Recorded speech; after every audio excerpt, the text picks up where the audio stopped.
लड़ने के पैसे नहीं है जी, मेरे पास चुनाव लड़ने के पैसे नहीं है, बस ये 500 रुपये मेरी जेब में है। નરેન્દ્ર મોદી સામે ચૂંટણી લડવાની જાહેરાત કરી સમગ્ર દેશનું ધ્યાન પોતાની તરફ ખેંચનારા આમ આદમી પાર્ટીના સંયોજક અરવિંદ કેજરીવાલે વારાણસી બેઠક માટે નામાંકન દાખલ કર્યું। આની પહેલા કેજરીવાલે એક વિરાટ રોડ શો કર્યો। મોટા મોટા નેતાઓની માફક કેજરીવાલે પણ રોડ શો દ્વારા એક રીતે તો શક્તિ પ્રદર્શન જ કર્યું। 1.5 કિલોમીટરના રોડ શોને પૂર્ણ કરવામાં કેજરીવાલની કંપનીને 3 કલાકનો સમય લાગ્યો, જેના પરથી જ અંદાજ લગાવી શકાય છે કે કેજરીવાલના રોડ શો દરમિયાન કેટલી ભીડ એકઠી થઈ હશે।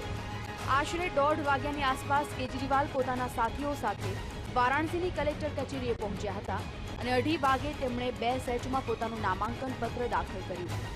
એક આંકડા પ્રમાણે કેજરીવાલના રોડ શોમાં 20,000 લોકો ઉપસ્થિત રહ્યા। ખાસ કરીને વારાણસીના મુસ્લિમોની હાજરી ધ્યાન ખેંચે તેવી હતી। હર હંમેશની માફક વારાણસીમાં પણ કેજરીવાલ મોદી અને રાહુલ પર વરસ્યા। કેજરીવાલે કહ્યું કે મોદી એડવર્ટાઇઝિંગ માટે ₹5,000 કરોડ ખર્ચે છે, રાહુલ ગાંધી પણ ઘણા પૈસા વાપરે છે।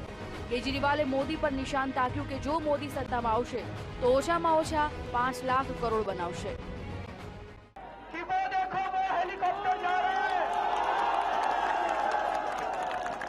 हमें कहा जाता है कि वो देखो वो हेलीकॉप्टर जा रहा है, उसमें आपके राहुल गांधी बैठे हैं, कहते हैं जी हमारे घर में कोई समस्या हो जाए, हमारे मोहल्ले में कोई समस्या हो जाए, हमारे शहर में कोई समस्या हो जाए, हमारे गांव में कोई समस्या हो जाए, किसके पास जाए हम?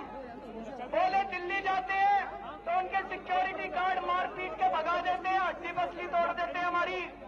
तो बोले इस बार हमने मन बनाया है कि ऐसे आदमी को जिताएंगे जो इसके साथ कम से कम बैठ तो सके,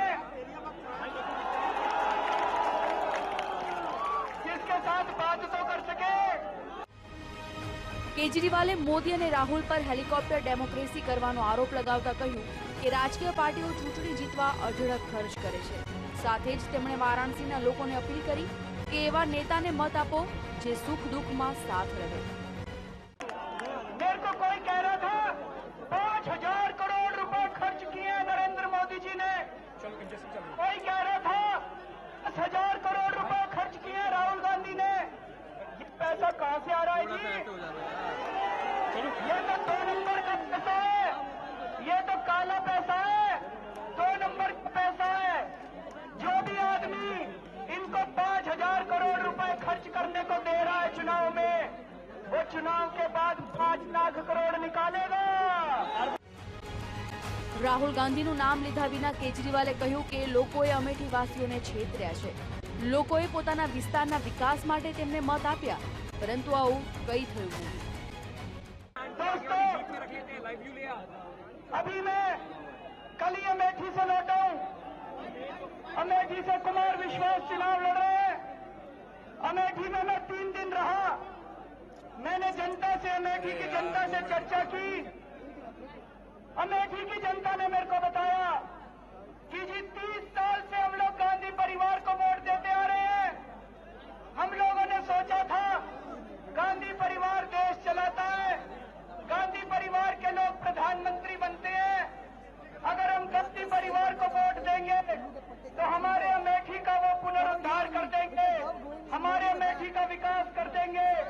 बोले जी 30 साल से वोट देते आ रहे हैं, अभी तक अमेठी का कोई विकास नहीं हुआ, हमें धोखा दिया गया है दोस्तों। નવી સવી આવેલી આમ આદમી પાર્ટી અને કેજરીવાલથી મોદીને કેટલું નુકસાન થશે તે તો અત્યારે કહેવું મુશ્કેલ હશે, પરંતુ કદાચ કેજરીવાલ હારી જાય તો પણ તેમણે કંઈ ગુમાવવાનું નથી। ઉલટાનું કેજરીવાલનું નામ ઇતિહાસમાં નોંધાઈ જશે અને જો તેઓ જીતી ગયા તો પછી તેમના નામે જ ઇતિહાસ લખાશે। મતલબ કે કેજરીવાલના બંને હાથમાં લાડુ છે, હારે તો પણ જીત છે અને જીતે તો જીત છે જ। બીજીવી બ્યુરો।